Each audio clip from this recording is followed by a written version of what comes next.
अगर आप इस 13 साल के बच्चे के बारे में जानते हो जिसने न्यूज़पेपर बेचकर छोटे मोटे कम करके उन पैसों को इकट्ठा करके उन पैसों को शेयर मार्केट में लगाकर आज वही लड़का दुनिया के सबसे अमीर लोगों में से एक है। वॉरेन बफेट इस उम्र में जहां बाकी बच्चे मौज मस्ती कर रहे तो ये भाई साहब शेयर्स को खरीद कर उन्हें बेच रहे और आज यही लड़का दुनिया के सबसे अमीर लोगों की लिस्ट में 8वें नंबर पर आता है। कुछ समय पहले तक तो ये दुनिया की टॉप 3 सबसे अमीर लोगों में से एक हालांकि कोविड में इन्होंने बहुत सारा पैसा डोनेट किया जिसकी वजह से ये इस लिस्ट में थोड़ा पीछे रह गए। अगर आप दुनिया के सबसे अमीर लोगों की लिस्ट उठाकर देखो तो उसमें आपको कोई भी सेलिब्रिटी या फिर कोई क्रिकेटर नहीं मिलेगा, जबकि फेमस सेलिब्रिटीज को मूवी में एक्टिंग करने के करोड़ों रुपए मिल जाते हैं। यहाँ तक कि जो एडवर्टाइजमेंट से पैसा मिलता है वो अलग। विराट कोहली जैसे क्रिकेटर्स जिनकी ब्रांड वैल्यू बहुत ज्यादा है वो भी इस लिस्ट में बहुत दूर है।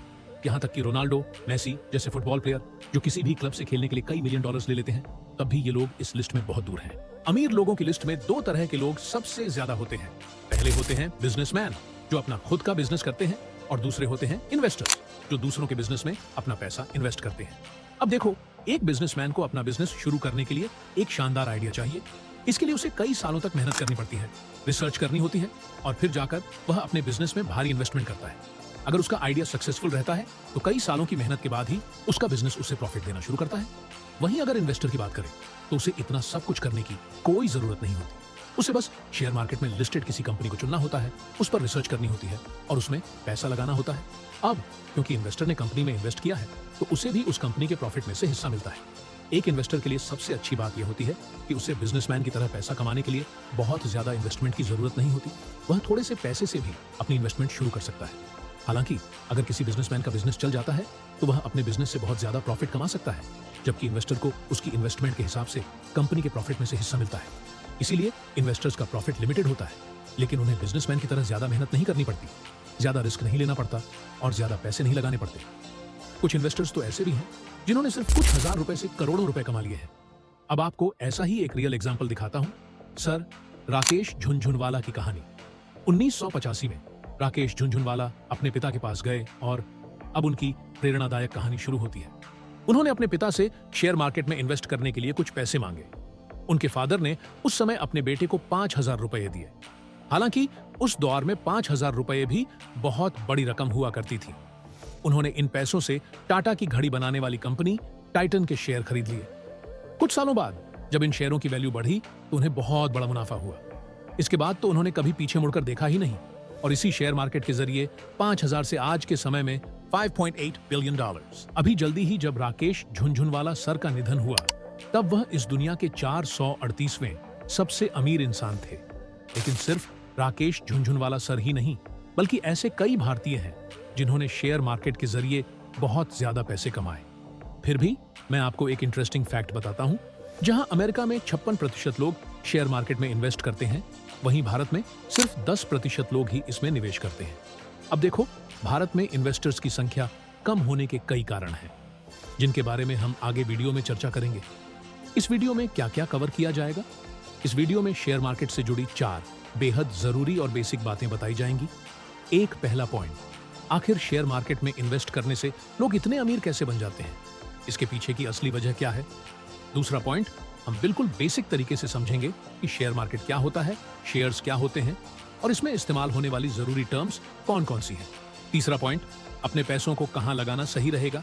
क्या उन्हें बैंक में रखना सही है, या फिर एफडी करवा दें, या फिर प्रॉपर्टी में इन्वेस्ट करें, या फिर शेयर मार्केट में डालें?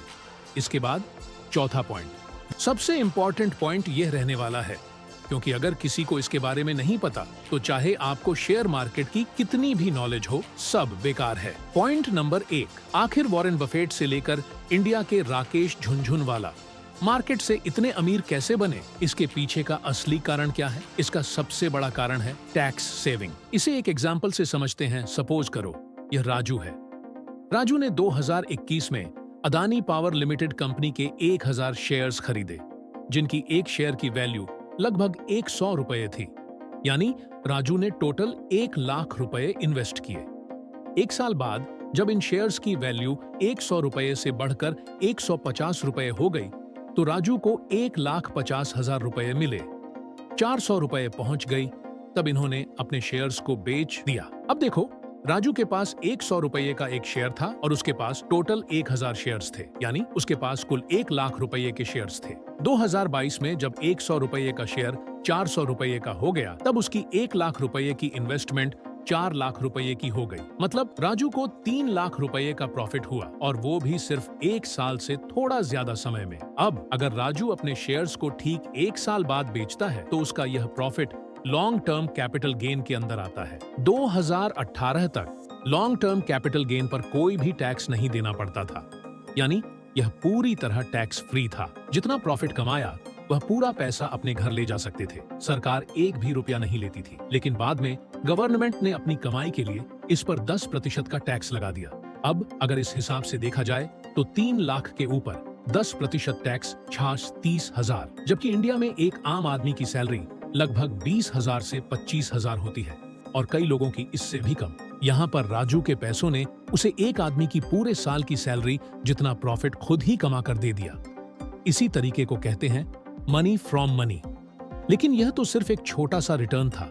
अब सोचो, अगर राजू अपने पैसों को 10 से 15 साल तक उसी कंपनी में इन्वेस्ट करके रखता है, तो हो सकता है कि जो शेयर आज 400 रुपये का है वह अगले 10 से 15 सालों में 4,000 रुपये का हो जाए। यानी जो अभी लाखों का प्रॉफिट है वह करोड़ों में बदल सकता है। बस शेयर्स को खरीदते वक्त यह ध्यान रखना जरूरी है कि उन्हें लंबे समय के लिए इन्वेस्ट करो। हाँ, अगर बीच में बहुत ज्यादा रिटर्न मिल जाता है और आपको जरूरत महसूस होती है तो उन शेयर्स को बेचकर प्रॉफिट भी लिया जा सकता है। अब आप सोच रहे होंगे कि यह तो हमें भी पता है कि शेयर मार्केट से बहुत पैसे कमाए जा सकते हैं, लेकिन प्रॉब्लम यही है ना कि हमें शेयर मार्केट के बारे में कुछ भी नहीं पता। तो फिर सही शेयर्स कैसे चुनें? पार्ट 2 में हम यही सारी बेसिक लेकिन बहुत ही इंपॉर्टेंट चीजों के बारे में जानेंगे। अब देखो, शेयर मार्केट आखिर होता क्या है? अगर मैं आपको सबसे सरल भाषा में समझाऊं तो शेयर मार्केट बिल्कुल हमारे आसपास लगने वाली लोकल बाजार की तरह ही है। जैसे हम बाजार में जाकर सब्जियां खरीदते हैं, वैसे ही लोग शेयर मार्केट में जाकर शेयर्स खरीदते हैं। लेकिन अब तो टेक्नोलॉजी इतनी एडवांस हो गई है कि शेयर खरीदने के लिए कहीं जाने की जरूरत ही नहीं पड़ती। अब आप घर बैठे अपने मोबाइल से ही ऑनलाइन शेयर्स खरीद और बेच सकते हैं। अब जैसे हर गली चौराहे पर आपको सब्जी मंडी मिल जाती है, वैसे ही शेयर बाजार यानी कि शेयर मार्केट आपको हर जगह नहीं मिलेगी, बल्कि इंडिया में ये सिर्फ 2 जगह ही मौजूद है। 1 national stock exchange NSE, 2 Bombay stock exchange BSE। अब जानते हैं कि शेयर्स का मतलब क्या होता है? शेयर का मतलब होता है हिस्सेदारी। अगर आप किसी कंपनी का एक शेयर खरीदते हो तो इसका मतलब यह होता है कि उस कंपनी में आपकी हिस्सेदारी है। जितने ज्यादा शेयर्स आपके पास होंगे उतना ही आप उस कंपनी के मालिक माने जाओगे। इसे आसान भाषा में समझते हैं। मान लो मैंने किकू लिमिटेड नाम की एक कंपनी खोली जिसके पास 1,000 रुपये की शेयर कैपिटल है। कोई भी कंपनी अपनी पूंजी कैपिटल उसका इस्तेमाल अपने बिजनेस को चलाने के लिए करती है। कंपनी अपनी इस पूंजी को शेयर कैपिटल में डिवाइड कर सकती है। अगर हर कंपनी की टोटल कैपिटल 1,000 रुपए है और इसे 100 हिस्सों में बांटा जाए तो एक शेयर की वैल्यू निकलने के लिए टोटल कैपिटल को टोटल शेयर्स की संख्या से डिवाइड करना होगा। फॉर्मूला, एक शेयर की प्राइस की total capital quantity total shares. Example, अगर 100 शेयर्स में डिवाइड किया जाए तो इसी तरह हम किसी भी कंपनी के शेयर की वैल्यू और टोटल नंबर ऑफ शेयर्स निकाल सकते हैं। अब अगर फ्यूचर में मैं अपनी कंपनी को बढ़ाना चाहता हूं और बिजनेस को एक्सपैंड करना चाहता हूं, अब पैसे जुटाने के लिए मैं शेयर मार्केट में अपनी कंपनी को लिस्ट करवाऊंगा। इसके बाद मैं आम जनता पब्लिक से भी इन्वेस्टमेंट ले सकता हूं। अब मान लो मैं अपनी कंपनी में इन्वेस्ट करने वाले लोगों से कहता हूं कि जो भी मेरी कंपनी में निवेश करना चाहता है वह एक शेयर के बदले 10 रुपये देगा और कंपनी में हिस्सेदार बन जाएगा। एग्जाम्पल, मेरा एक दोस्त पॉन राम मेरी कंपनी का एक शेयर खरीदता है, वहीं मेरा दूसरा दोस्त श्यामन मेरी कंपनी के बैंक 5 शेयर खरीदता है। अब यहाँ पर नंबर ऑफ शेयर्स देखकर हम यह पता लगा सकते हैं राम मेरी कंपनी का 1% मालिक है क्योंकि उसने 1 शेयर लिया। श्याम मेरी कंपनी का 5% मालिक है क्योंकि उसने 5 शेयर लिए। अब क्योंकि राम और श्याम ने मेरे बिजनेस को पैसे दिए हैं, इसलिए मेरे बिजनेस का प्रॉफिट और लॉस उनके शेयर्स के अनुपात में बंटेगा। शेयर मार्केट में इन्वेस्ट करने के 2 तरीके होते हैं। किसी भी मनचाही कंपनी के शेयर चुनो, उस पर रिसर्च करो, फिर उसमें इन्वेस्ट करो। 2. इनडायरेक्ट तरीका। यह उन लोगों के लिए बेस्ट है जिनके पास शेयर रिसर्च करने का समय नहीं होता।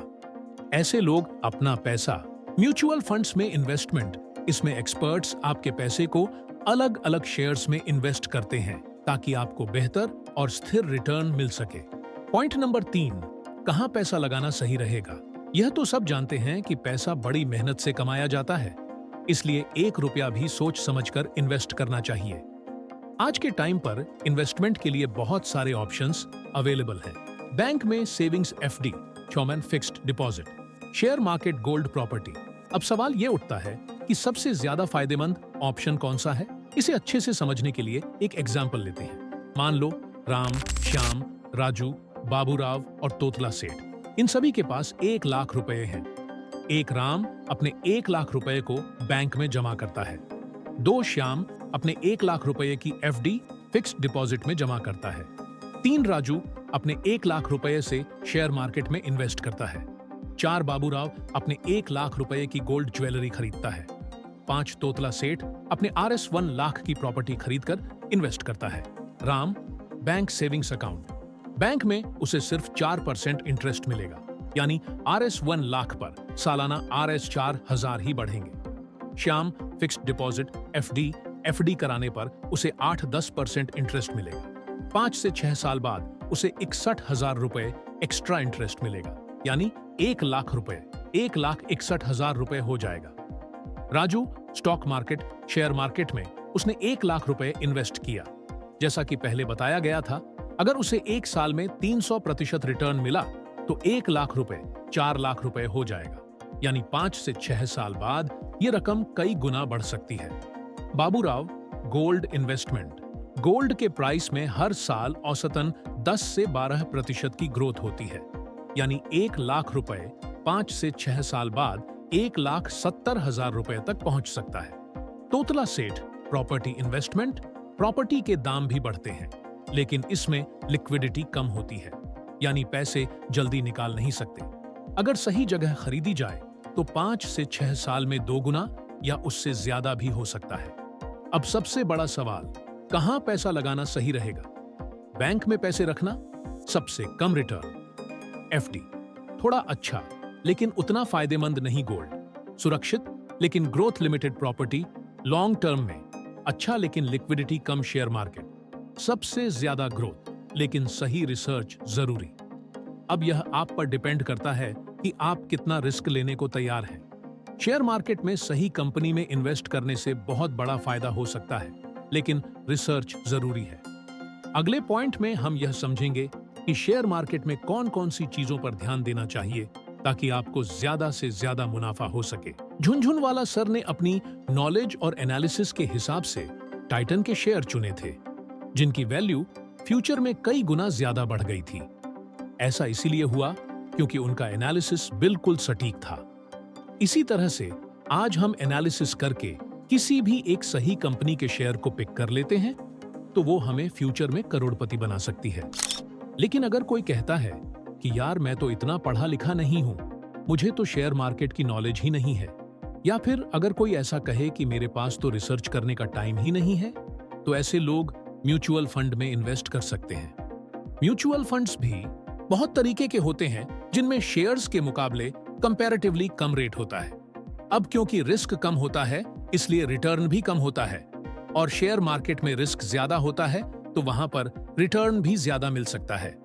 अब ये आपके ऊपर डिपेंड है कि आप अपने पैसे कहां इन्वेस्ट करते हो। बस बैंक अकाउंट में ज्यादा पैसे कभी भी नहीं रखने चाहिए, क्योंकि बैंक अकाउंट में रखे पैसे हमारे कभी भी बढ़ते नहीं हैं, बल्कि इन्फ्लेशन की वजह से उनकी वैल्यू हमेशा कम ही होती है। अब अगर आप शेयर मार्केट में या म्यूचुअल फंड में इन्वेस्ट करते हो तो क्यों करते हो, और अगर नहीं करते तो क्यों नहीं करते, मुझे कमेंट में जरूर बताना।